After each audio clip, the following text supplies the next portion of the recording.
কি এত টাকাটাকি করছেন কেন? দেখছেন না বাবাকে ঘুম পাড়াচ্ছি। আমার শরীরে খুব জ্বর হচ্ছে, আমার একটু কম্বলটা দিয়ে দাও না। এই নেন কম্বল, আর আমাকে এত টাকাটাকি করবেন না। বৌমা, আমার গায়ে একটু এটা দিয়ে দাও।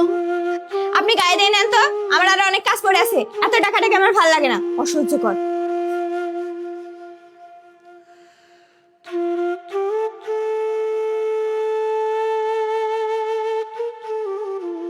অসহ্যকর, বিরক্তকর যত সব। এই শোনো, আমি সারাদিন বাসার কাজ করতে করতে তোমার বাচ্চা সামলাতে সামলাতে হাঁপাই যায়। তার উপর তোমার এই অসুস্থ মা সারাদিন শুয়ে শুয়ে একের পর এক ফরমাইশ দিয়েই যাচ্ছে। আমি আর এত কিছু নিতে পারছি না। এই শোনো, আমি না ভালো একটা বৃদ্ধাশ্রমের লোকের সাথে কথা বলেছি। মাসে মাত্র 4,000 টাকা দিলেই মার খুব যত্ন নেবে, ভালোভাবে দেখাশোনা করবে। তুমি একটু মায়ের সাথে কথা বলে দেখো না, মা রাজি হয় নাকি। আচ্ছা, মায়ের সাথে কথা বলে দেখি মা রাজি হয় কিনা।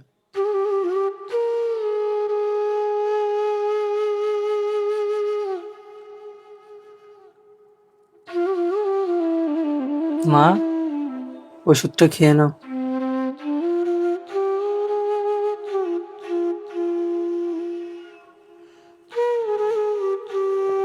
তোমার শরীরটা এখন কেমন আছে মা? বাবা, আগের চেয়ে এখন আর অনেক ভালো লাগতেছে। তোমার কিছু লাগলে আমাকে বইলো মা। আচ্ছা বাবা। এখন শুয়ে পড়ো।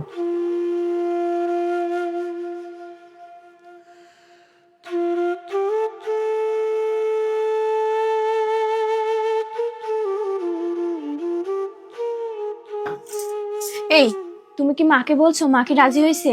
না, মাকে বলা হয়নি। মাকে বললে হয়তো বা মা রাজি হতো, কিন্তু কি করে বলি বলো? যে মা 10 মাস 10 দিন গর্ভে ধারণ করেছে, আমার জন্য কত কষ্ট করেছে, সেই মাকে আমি বৃদ্ধাশ্রমে দেবো? আরে যখন ছোট ছিলাম বিছানায় প্রস্রাব করতাম, তখন মা নিজে ভিজা জায়গায় থাকতো আর আমাকে শুকনো জায়গায় রাখতো। আমার জন্য মা কতই না কষ্ট করেছে। যেই মায়ের পায়ের নিচে সন্তানের বেহেশত, সেই মাকে তুমি বৃদ্ধাশ্রমে দিতে বলছো? আরে তুমি তো আমার জান্নাতকেই বৃদ্ধাশ্রমে দিয়ে আসতে বলছো।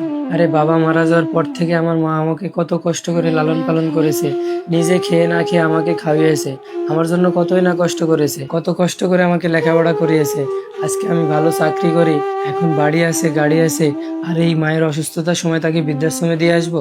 একটা কথা ভালো করে মাথায় রাখো, আজকে যা বলছো বলছোই, এরপর থেকে যদি এরকম কথা বলো না, আমি কিন্তু তোমার সাথে সংসার করব না। প্লিজ আমাকে তুমি ক্ষমা করে দাও। আমি ক্ষমা করার কে? তুমি মার কাছে যেয়ে ক্ষমা চাও, মা যদি তোমাকে ক্ষমা করে তাহলে আমি তোমাকে ক্ষমা করব। মা, আমাকে প্লিজ আপনি ক্ষমা করে দেন।